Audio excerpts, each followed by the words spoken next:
Press. Hey, all, Sean Maloney, Digital Business Masters, another DBM strategy call, 7th of April.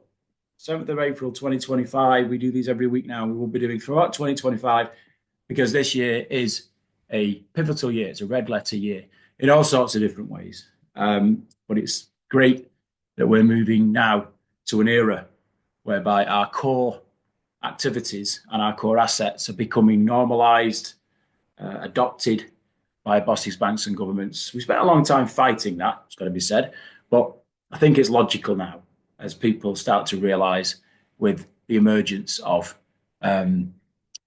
differences, let's say, in how people operate and the emergence of AI technologies, etc., that it's important to own what it is you consume and don't just chase currency in order to consume.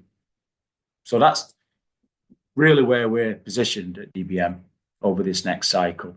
And we've recognized that a long time ago, but it's a case of making sure that we now finish what we started, which is not easy because you've got to balance equity and yield. And we'll talk about that as well today. So we specialize in that premise, basically. We recognized this a long time ago. 2008 gave us enough evidence of mismanagement in what's called the fiat system. We didn't need to see any more. So as soon as we saw that, we realized we need to do something. Didn't know what it was. And facts are that we're still figuring that out. But all we do know is that having spent upwards of 13 years now in this digital arena, in all sorts of different ways, from e-commerce to drop ship to organizing some of the things I can't even remember what we've done. But we got into digital assets, certainly just over 10 years ago. And we've never really looked back because it gave us an ability to realize that we can do an awful lot from our own homes. We can do an awful lot when we connect people globally through the internet. And we can leverage through a process, which means that you take a position in a balance sheet and assuming that balance sheet always goes up in value, which is called equity, the difference between what you purchased and what your assets are worth today. If you understand that you can take that equity and drive it into a profit and loss account, which is basically you looking for ways to create cash flow, then you've got a very strong business. So it's proven. We've done that. I'm not saying it's easy.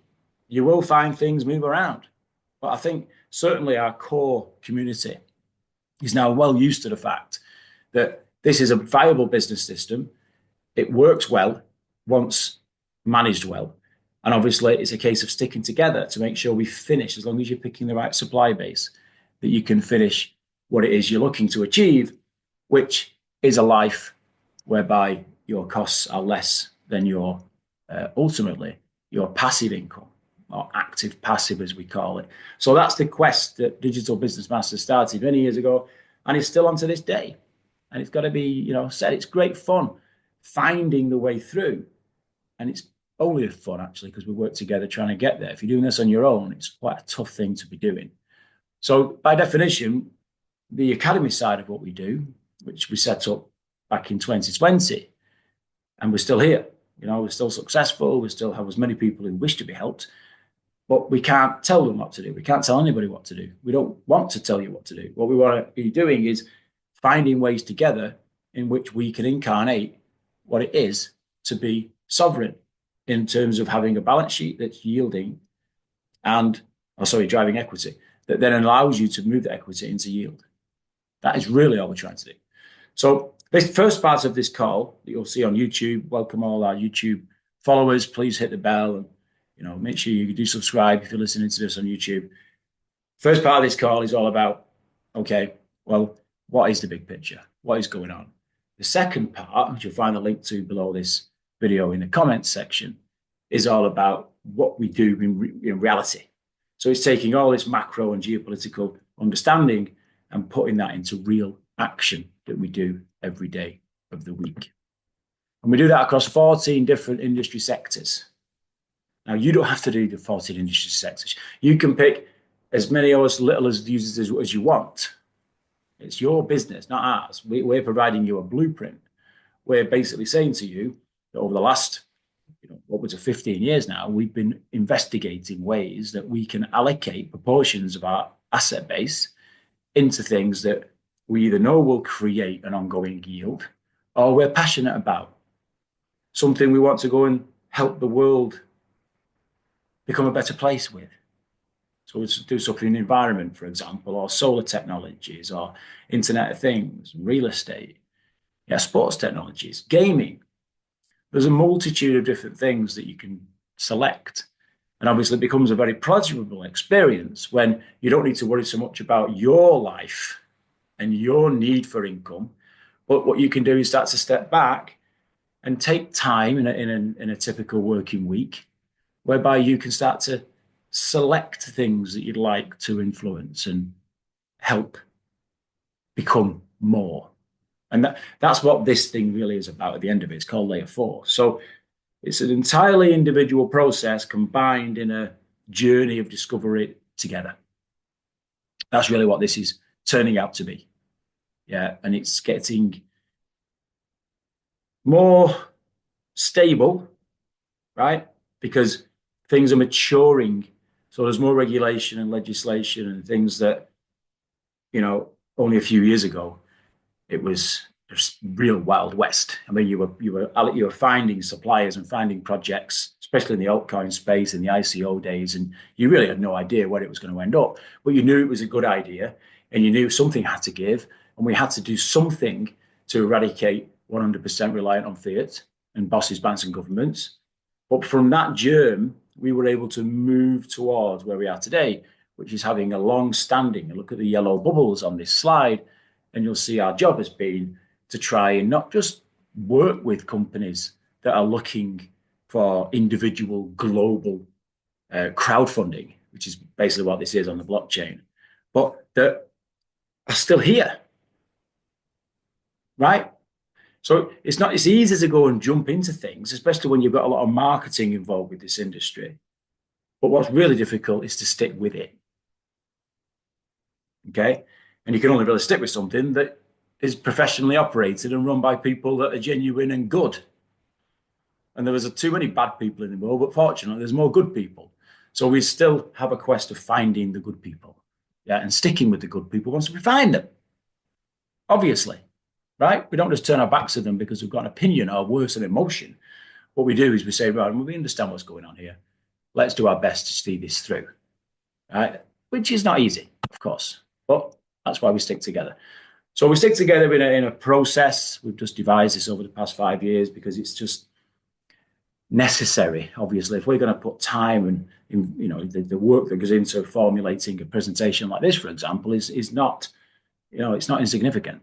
And all the coaches put a lot of work in behind the scenes. Otherwise, we wouldn't have a service provision to provide the value.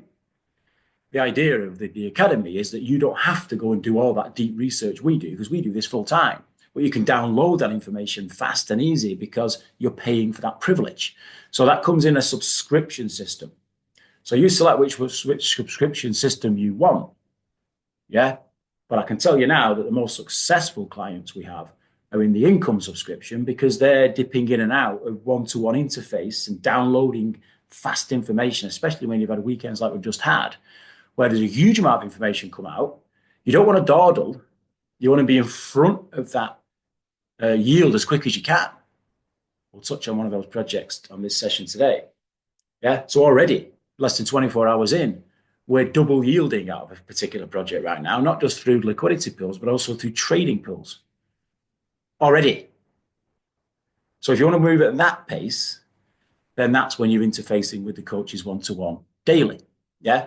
If you want to work as quick as that, or you're just starting out, then get involved with some of the lower level subscriptions. No problem with that, right? But make it your business to invest in yourself. Let's put it that way. Yeah, especially if you're listening to this on a wider community such as YouTube. Hopefully this is giving you a feel for how DBM operates. Okay. So why do we do what we do? Just real quick, again, repetition is the mother of knowledge. I know a lot of our people have heard me talk about this hundreds of times, but it's so important, especially now. In the near term, you're going to find a lot of challenge and difficulty as companies do what companies do. if they come under pressure from cost, yeah, wherever that cost coming from, the flavor of the month happens to be tariffs. But at the end of the day, you are on the balance sheet if you are an employed person, and they have to be balanced, right? The costs and the revenues have to be balanced. So at the end of the day, I'm not using the word liability, but at the end of the day, you've got to protect yourself from simply being put into a position that you weren't expecting. Let's say that. Now, what most people do is they don't protect themselves. They'll just continually work inside. Some people call it the rat race. Yeah. And not only are they under high risk because of the need for companies to balance the books, but worse than that, they're under even more high risk that most people aren't even aware of because they're earning in something called fiat currency. And then they're using that fiat currency to try and buy liabilities. And that's been encouraged since the 1970s as the consumerism age came into the world. So, yes, we live arguably longer, safer, brighter, easier lives than maybe 100 years ago. But at what cost? So the idea is, yes, let's count our blessings, but at the same time, let's make sure that we're a bit smarter than the average bear. And we put ourselves in a position where we convert some of that income, some of that fiat currency, which is devaluing at about 10% a year, by the way, in terms of its purchasing power, and put that into assets that appreciate equity and provide cash flow, yield. And it's with that yield that you fund liabilities. So your balance sheet funds your liabilities in very simple terms. And that is where we would like to see more people head in the next decade from a DBM perspective, because it's just become so obvious that this is necessary in ordinary people's lives, especially as we move into the era of AI and all sorts of other things, robotics, etc. So this is the premise of it all. And then we simply say, well, how do you do that? It's all very well saying that, jobs, 30% of jobs are going to be eradicated in the next 5 years. That's all well and good. It's all well and good, saying that fiat currency is providing less and less purchasing power without anybody realizing it or realizing what they can do about it.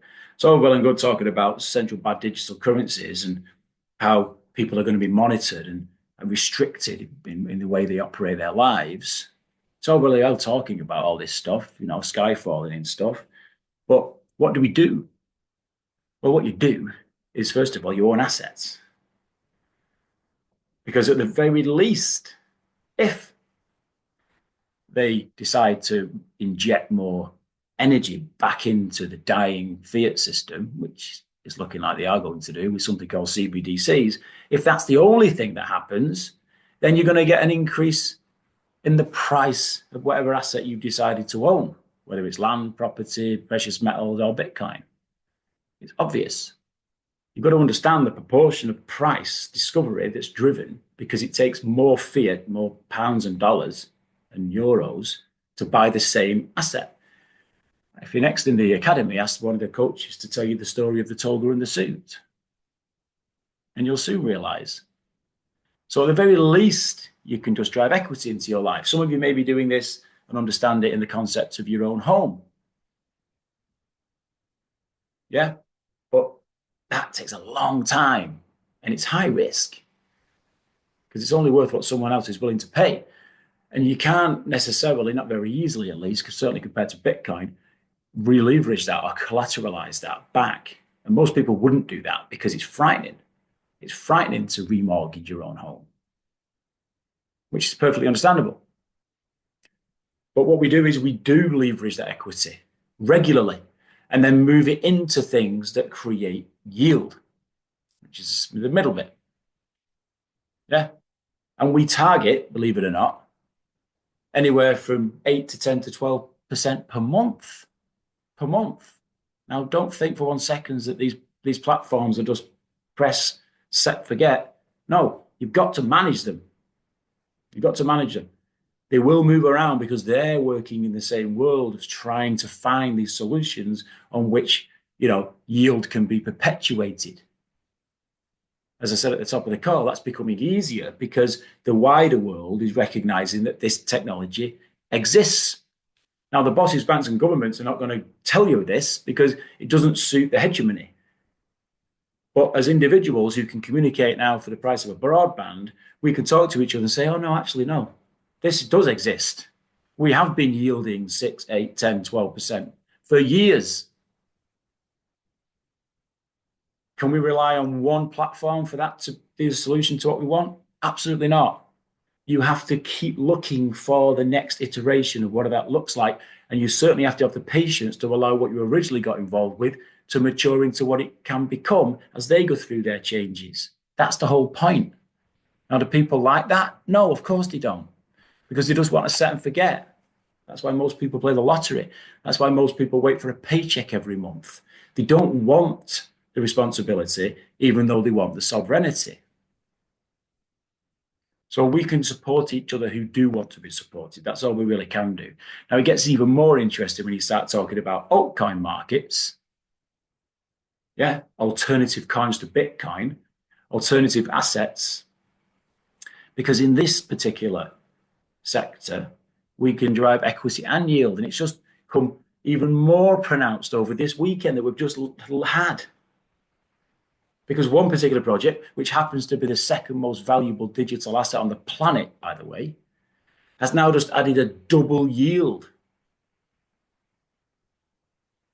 So from one asset base, we yield twice and it accrues on equity. And that's the job of the yielding mechanisms to help the equity. Think about that. If that's Chinese and double Dutch to somebody, then that's where the academy comes in. The whole point of the academy is for you to learn that this concept is even a reality. Yeah. Why are we so passionate about it? Well, because of this. So those of you who did the blockchain assets course with DBM over the past 5, 6 years, you'll recognize this when I think of the first or second week of that particular program. If you're still on the extremities of this, with everything going on right now, you really want to be taking a good hard look at what it is you've put yourself into for probably most of your life. That's going to be all about being employed, or if you're not employed, then you may be owning a business, which means, if you're self-employed, that is, then you own a job. You either have a job or own a job. So that's no problem with that. But if you've got to a time of life and you're thinking, why am I still not ahead? I've been doing this for years and years and years, and I'm still trying to find myself with more money than month, and I've still got more month than money. If you're still asking yourself why that is, and you're at a certain point in life, then you may want to start to think about changing a few things. And you can't change this in terms of how, since 1971, the central banks have manipulated the currency supply so that they take a bigger chunk of the benefit while everybody else puts the most energy in for that to be the case. You can't change anything about that. You can't vote your way out of it. You can't protest your way out of it. You can't work, you could work harder, arguably, of course, and you could go set up a stronger business. Of course you could. You could get a better job. You could get yourself paid more. But you're still going to find yourself chasing. There's people who earn well over $100,000 a year who chase, and they top up with credit cards to look the part, right? So what we figured out a long time ago is that, well, hang on a minute. How is the infrastructure working? You're looking at it right now with the stock markets. How is the infrastructure working that allows us to protect what's called purchasing power? Well, again, the only way you're going to do that is to own assets that appreciate faster than the deflationary nature of currency. That's really all you need to do. Okay? But that's still, in our opinion, not the most effective way, because you're beholden to the price of gold, which, go and look at the price of gold 10 years ago, look at the price of gold today. Whoopie-doo. You're not going to make a living out of that. You can't make a living out of a balance sheet, right? Bitcoin, arguably, even looking at Bitcoin 5 years ago, runs a lot faster than gold, but you're still not going to make a living off the equity, not with the cost of living. So the whole idea is to make sure you become your own bank by reallocating parts of the equity under control into companies that want to take your liquidity, do something productive with it to provide you with a yield. And that goes back to what we said earlier. Now, all the time, that basic business model is being buffeted and helped. Yeah, often at the same time. We'll talk about tailwinds and headwinds. It's being buffeted by what's going on with the wider scope of the way the world works. Of course it is. If you're going to get involved with global business, you're going to get more buffeted. If you're going to set up a local bed and breakfast or corner shop, or you're going to set yourself up with a small, production sheet metal factory, whatever, then you're going to be localized. And you really only need to live in that localized area. But you'll be working that business, right? You might be good if you own the building, you own the equipment, you've got yourself a strong balance sheet, you've got a going concern that someone's going to want to buy off you at some point in time. But you're going to be working that business pretty damn hard. I know because I've done it. In this space, yes, it's much more to think about because you've got all sorts of things buffeting what your decisions are, especially when you're selecting suppliers. But your scope is infinitely bigger. And I mean infinitely. Even if you were just looking at Bitcoin acquisition and dollar cost averaging Bitcoin over this past decade, and if you did that in a disciplined manner and understood why you were doing it so you didn't get shaken out, which unfortunately a lot of people are doing as I'm talking to you right now, if you understand the technology and don't get shaken out, and you were doing that for the past decade, would you be better off today? So that's where we work together because it isn't easy. Yeah, it's easy to just get shaken out or jumping into the next shiny object. So these tailwinds and headwinds are just part of the game. So tailwinds, we're still watching closely M2 money supply. If you don't know what M2 money supply is, then go and speak to the coaches. If you don't know the reason we're in a short squeeze at the moment and we're expecting interest rates to be cut pretty damn quick right now, yeah, they need to be, not just because we'd like it to be, because as you get M2 money supply going up exponentially and with an interest rate cut at the same time, guess what happens to the price of Bitcoin? So, of course, we're very, very aware that we'd love that to happen, which is contrary to a lot of business models, by the way, especially if you're buried in the stock market. But we understand that now because we look for these waves. And they don't come when you expect them to, but we can see them, or when you want them to, most of the point. But when you see them, you can anticipate them and you can predict your own future. So these are tailwinds that we anticipate what we're doing right now. That's why it's a 7th of April strategy call. And then you've got other things going on that are softer, let's say.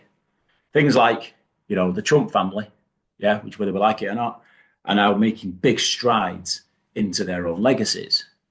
And they're doing that through people like Eric Trump, yeah, with very large companies such as Metaplanet in the Bitcoin space. So they're putting people in position. That's, again, very bullish. The world's largest Bitcoin miner, announced last week, will now go into the USA. Now, that's not something we would have been saying even 6 months ago. So there's something going on. Well, we know what's going on now. The US has put its flag in the ground to say that it will be the largest crypto nation on the planet. We'll see about that with regards to where China or Russia stand. But it's either way, it's a winner for us because as individuals, we're just observing the macro development of the asset base that we've been accumulating for a long, long time. Can you think of any other asset class that you've got that ability or privilege in? Bitcoin Policy Institute. And now the framework has come about. So what are BitBonds? BitBonds are all about, they're not us. They're not, we'll get involved with them, no doubt, but they're not really us. BitBonds are, let's say, for the masses. Let's put it that way, for the masses. And that's great, fantastic. Most people aren't you. Most people aren't going to put a time into listening to this and then go and do actions on building sovereignty and preserving it. They're not going to do that. Most people are going to stay in the job and just take the chances with things that sound like they're better than other things. In other words, pensions or so-called high-yield savings accounts where you're looking at 2% a year. We don't get out of bed for 5% a month. So most people aren't you. They're going to want these package solutions. So all the Policy Institute's done there is provide the framework. That's happened very quickly, on the face of it at least. Yeah, we only see what we get to see. They only tell us what they want to tell us. But working behind the scenes, we get to do what the rich do. We don't do what they say. Yeah. Similarly with something like GameStop, who's just simply followed the Mike Saylor model. They've just followed the Mike Saylor model and duplicated it. Yeah. As have Metaplanet, for that matter, and several others, as we discussed last week. You'll see all that talked about on last week's the video before this one. So GameStop are in the game. Excuse the pun. Many of us understand GameStop because we got involved with what they did. It was about 4 or 5 years ago now. And with their militant, they are militant. They'll do whatever it takes to make sure they're disrupting things.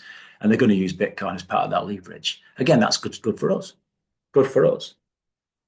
MasterCard, just last week, are now offering on-ramps onto Bitcoin itself. Now, that's a classic case. If you can't beat them, join them.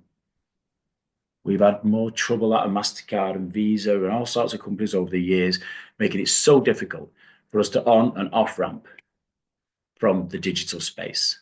Now, they're here. Yeah, all evolving. Think about it. You've got political level adoption and you've got public level adoption. Even with people who don't necessarily understand what it is, they're going to get drawn towards it because the institutions are going to have realized that they're going to make big money out of this now because they could charge big fees. Doesn't make it right. I'm not saying it does. But if you own sovereign Bitcoin, if you hold Bitcoin, yeah, yourself, self-custodian, you're just following this along. The idea is you don't just do that. You also allocate growth into cash flow. Yeah. And last but not least, the tether audits. We're looking for a tether audit for a long, long time. They've just announced one of the top 4 audit firms, accountancy firms, are going to get stuck in to doing an audit on Tether. Tether's quite an interesting company. I think their heart's always been in the right place in terms of helping the unbanked, but they've taken a lot of stake. But at the end of the day, if they're, I think it's something like the 7th largest purchaser of US debt, not in terms of countries, but in terms of companies, then you've got this very, very interesting thing going on with them now saying, yeah, we'll get audited. Yeah, and so they should. Circle, considering an IPO, which we'll keep an eye on, because that might be well worth owning a little bit of that particular company. We'll keep an eye on it. Last but not least, as we've been reporting every single week, gold just keeps going up and up and up and up. Now, you won't find gold reversing aggressively ever. It's the toga and the suit.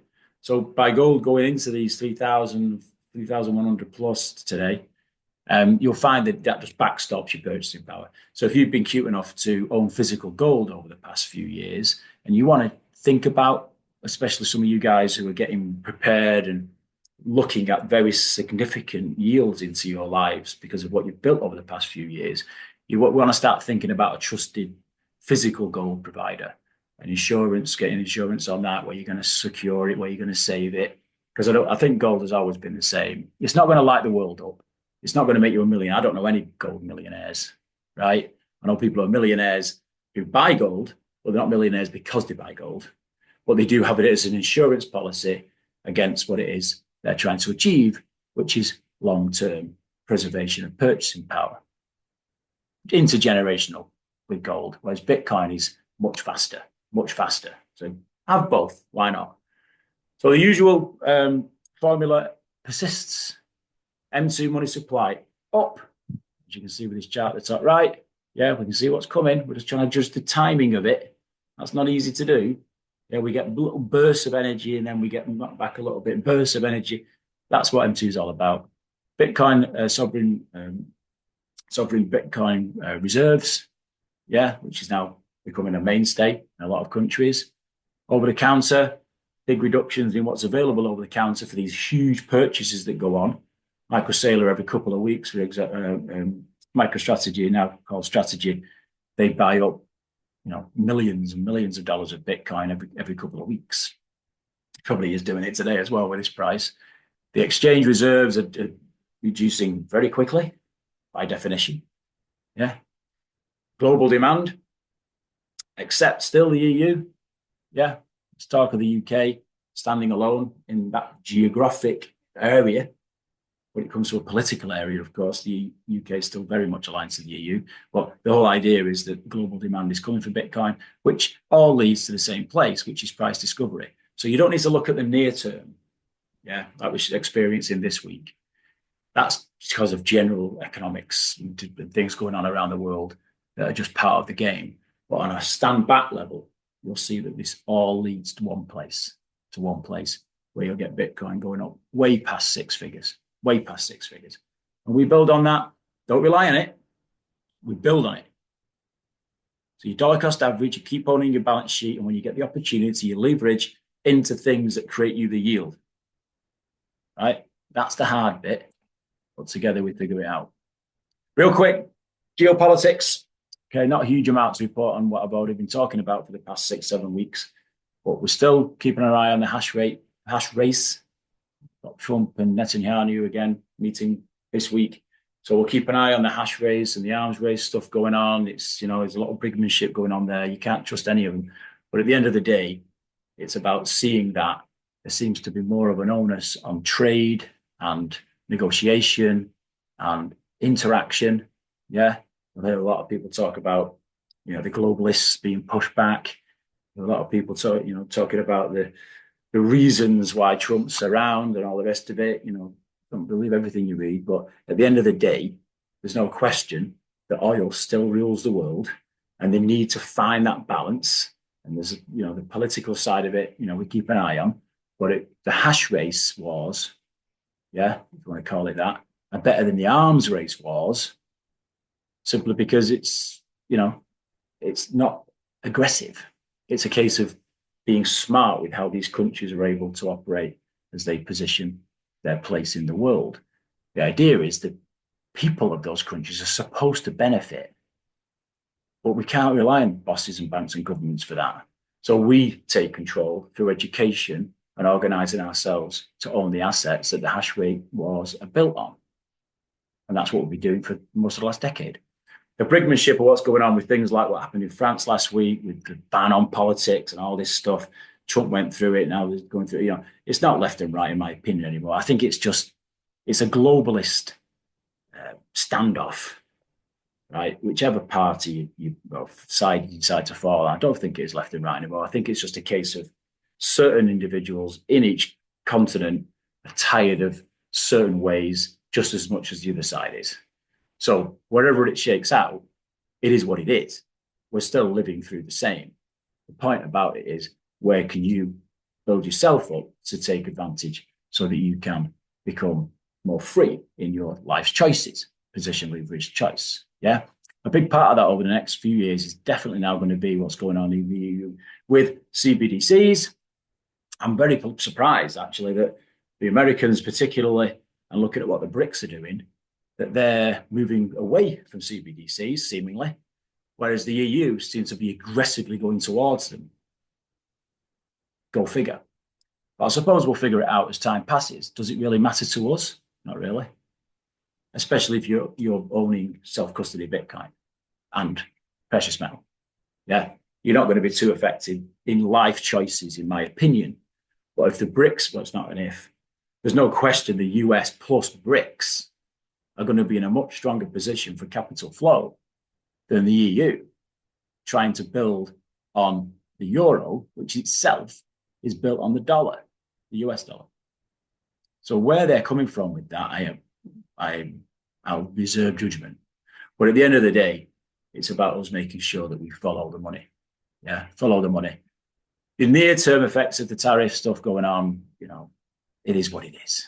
It is what it's a big fiscal experiment that Trump's been building on for 40 years. He's trying to bring in the external revenue service as opposed to burdening what he sees as more taxation on the internal revenue service. The game he's playing, of course, is the rest of the world looking to try to rebalance trade deficits. Can Trump bring in the tax cuts he needs to bring in as quick as he needs to? Well, the only way he's going to do that is he needs to bring those interest rates down. That's why he's going to put the pressure on the central bank, or the Fed, of course. And that, again, just puts a tailwind behind what we do, right? So don't get shaken out in this near term. Don't get frightened off by these aggressive maneuvers and what the legacy media says. The legacy media frighten you to death. At the end of the day, bosses, banks, and governments are moving into this space. All we have to do is follow the money. We do that in together. We work together. So again, if you want support on structuring and getting into what I'm going to talk about in the second half of this video, the link's below, where we go into the actual things that we do on the back of owning Bitcoin and reallocating that into areas, the best areas we can find to create powerful monthly yields. And that's the second part of this video. If you want access to that, then you need to be a system subscriber at least. Enjoy that. And we'll see you inside the academy whenever you're ready.